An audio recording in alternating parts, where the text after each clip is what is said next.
Okay, so bronze balance. I think it's interesting that you mentioned a dissertation when talking about the Saturn transiting Scorpio video, because I um I began to write literature in scholastic format. It's just a challenge to present that to the field, to academia. It's like, oh yeah, I got this great idea about fucking in astrology.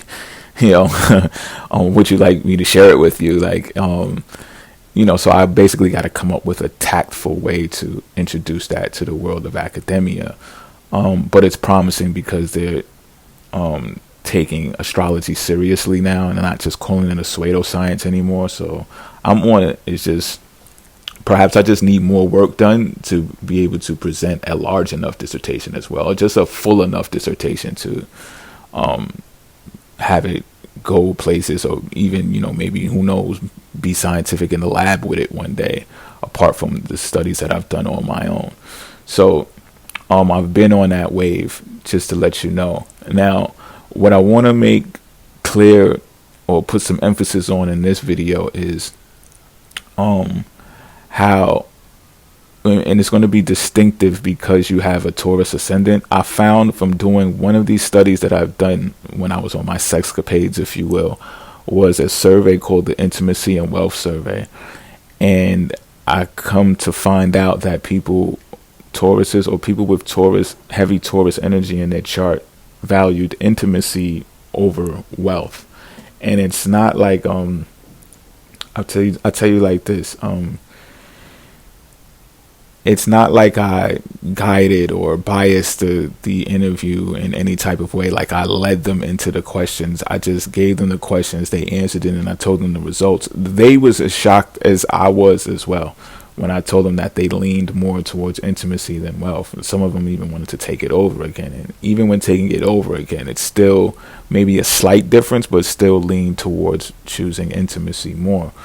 So this shocked me because I'm always, and I'm going to tell you why. It didn't shock me because of my personal experiences with Taurus women. It shocked me more because how, like me and a client was speaking about before, how they have, the world of astrology anyway, has Venus assigned over Taurus. And I think this is something that I'm going to communicate on more, because I think my client is really onto something. I think the earth rules over Taurus, and the wool has been pulled over the eyes, because while doing this survey, while Saturn entered Scorpio, right, I wanted to ask the questions that pertain to, why do people get together? Is it because of the money, or is it because of the intimacy? Do they really appreciate how they make each other feel, and money is just a byproduct or a secondary thing? And reason being, and this is the importance of this video, is because Taurus is a sign of self, and Scorpio is the opposite. It's the sign of others, you and someone else, right? Not only that, but the life of the union, the solidified union. You get what I'm going? So I don't think the average person is aware of how deep the rabbit hole goes when it comes to the eighth house. This is about debt, loans, mortgages, insurance, inheritances. So just think about life insurance. You know how people try to knock people off for their life insurance? Do you know how people try to knock people off because their inheritance, or try to get with them because they know they coming into some money passed down to them in the next 3 years, so they stay and they wait for that money? And this is how deep the eighth house is, y'all. So this was more of a reason for me to go and investigate this during this time, because I was looking at ways that I could structure sex, because I did not want the things that cause death, which is jealousy, rage, envy, and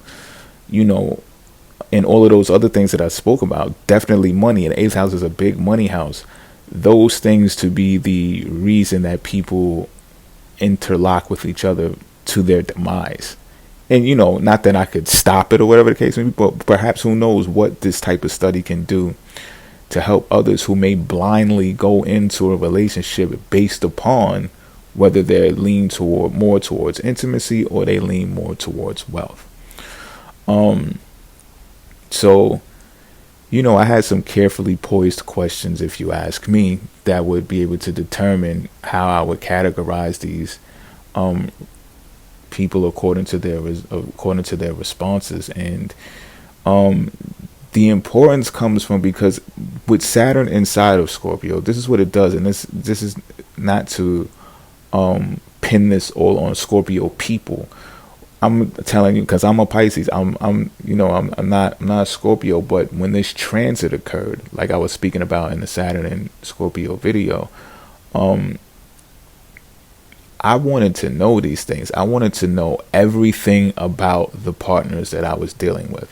So point being, this placement is about investigative work.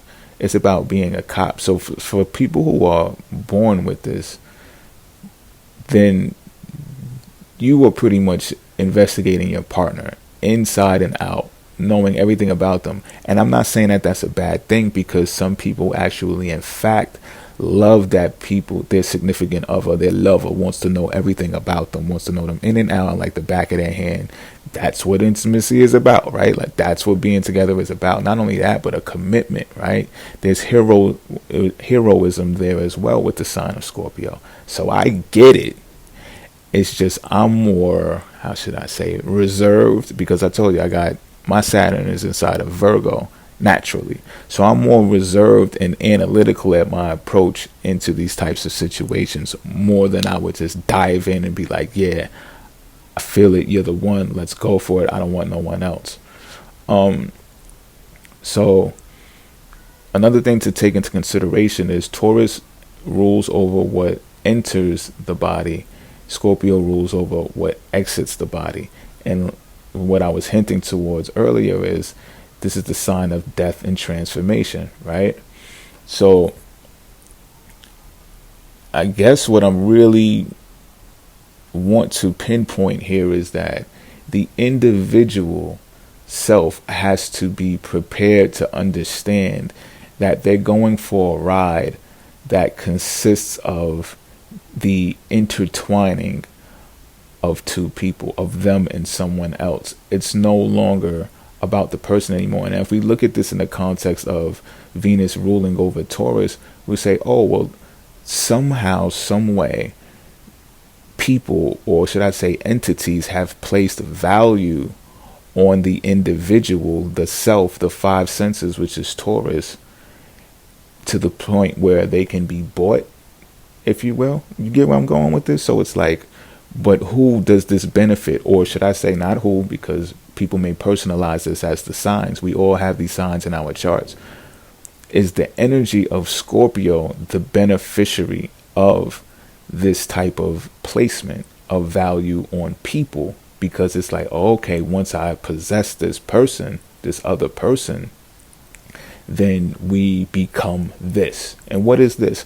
Well, there are incentives for people who are married, and right, when you think about it, there's tax breaks, there's it's easier to get a loan secured when you have a significant other to sign off on that loan. You understand what I'm saying? And so on and so forth. There's different types of breaks. And it depends on your perspective, because you may see it as, marriage is a poor people's game. Some people look at it like holy matrimony, like, oh, that's matriarch. Matrimony is a matriarch. Like, that's the woman's idea. Why isn't it holy patrimony? You understand what I'm saying? So, but that's a different video. But this is something to look at, because the 8th house rules over Scorpio, and the 8th house rules over all of those things. Like I said, debt, loans, mortgages, inheritances, insurance, other people's money, which can be a plethora of different things once you start to tally them up. Taxes, like all of this stuff, child support, spousal maintenance. And before it was just little old you. I'm not saying that you're little. I'm going to start putting these defining words on things, but my point is, before it was you. And to every sign that's listening, before it was just you. You, the self, is the Taurus qualities. What you value in life is the Taurus qualities as well. So it's like, okay, silk is made from spider webs. Well, why isn't that allocated to the earth? Instead, it's allocated to Venus. Why? Because we place a monetary amount on silk items, right? And not only that, we make them high price items, because the Taurus part of your energy will see something and be like, oh, that's cute, or I gotta have that, and next thing you know, you're jumping through rings of fire to get it, whether you gotta get it on bargain, thrifty, or whatever, because that's a construct of Taurus as well. But you're going above and beyond to get this thing that they have placed value on. So it's kind of like the bull when you look at it, right? No, it's not kind of. It is like the bull when you look at it. The matador holds something in front of the bull to taunt it, right? Like, come get this, come and get this. That's how the economy is ran. And the Taurus is determined. So the Taurus part of your chart is going to get that thing. You understand what I'm saying? But what do they do? Like, I heard they like put bulls down, like if they don't perform well and stuff like that, right? Like, so the same man that trains this bull to do what it does is the same man that'll put it down. It's like dog fighting. They'll put the dog down if they lose a fight or whatever the case may be, to scare the other dogs and shit like that. You get what I'm saying? So this is turning into something else now, right? It's sounding deeper. However, I want you to understand the deepness of the 8th house. Like, this is truly a rabbit hole. And there's hope. Like, I'm not saying this in an all pessimistic way. Well, at least I hope it's not coming across as completely negative. Because I also got into the studies to understand, well, do people who are locked in relationships in the 8th house, life after marriage, do they excel to the point of the 9th house, so on and so forth, as a higher way of thinking about life, a philosophy and stuff like that? And do they do that together, or is it just some victor from the marriage that gets to transcend onto the 9th house, while the other one is left maybe broken, shattered, maybe poor, maybe, crazy, maybe just not able to move on, devastated from that interaction? So this is part of the death. This is part of the transformation, and in some instances, actual deaths, right? Over those types of things that derive jealousy and envy, such as inheritances that, pump the people up to stick it out longer, or, just life insurance, people getting knocked off for life insurance and stuff like that type of shit. You understand what I'm saying? But I wanted to know, do these people transcend or not? So we could think about it like this, right? This is a little bit deeper, but this is why we have these discussions, because we've been on this whole Aquarius thing, like Aquarius trying to help people become individuals and part of groups when you're paying attention. So, like, what if a study is done that shows, okay, people who have children in contrast to people who don't have children, the people who don't have children live longer?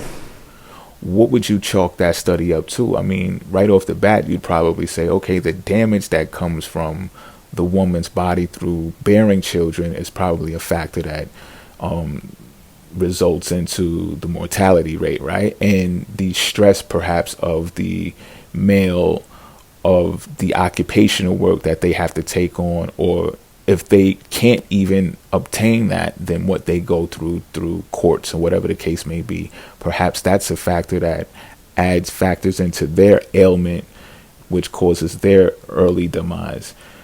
And if you find this out, how would you start looking at the 8th house? How would you start looking at relationships? How would you start also looking at sex as a business? Would you start looking at marriage as a business, and any relationship for that matter as a business, the same way that Venus has been placed over the individual as a monetary stamp, right? Because if not, how do you deal with the 8th house and everything that it entails when you're not in the know? Because the Scorpio part of the 8th house is going to be in the know. So even if let's say you're not a Scorpio, neither one of you in this couple are a Scorpio, but the 8th house will know your business because of all of the paperwork you fill out, all of the check boxes you check that says you're married to this one, you got married in this state, this is the tax bracket, this is the tax rate in that state, this is how much income you have, joint assets, resources, all of that is 8th house stuff. So this gets reported to the IRS. This gets reported to the census. How do you two look at it?